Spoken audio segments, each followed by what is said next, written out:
I know that like nothing is like no job is guaranteed, you know, because like how Imani said, it's very competitive out here. You got 50 million people applying for the same job. So it is very competitive. So just because you have a college degree, it doesn't necessarily like promise you, and sometimes anything. Yeah, they kind of sell it to you like it does. Your problems will be solved. Yeah.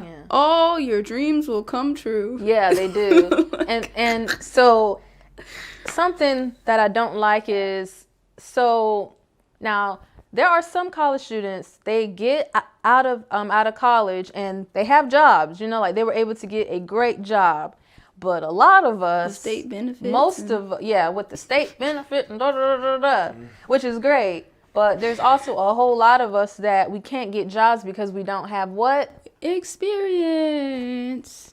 Yeah. Like no, you don't have experience, you don't have experience, you don't have experience. And it's like, I understand it, but at the same time, it's like, I went to college, I have all this student loan debt, I've been broke all these years, all my life. I have worked hard, I stayed up all night studying just to get out of college, and just you get constantly turned down.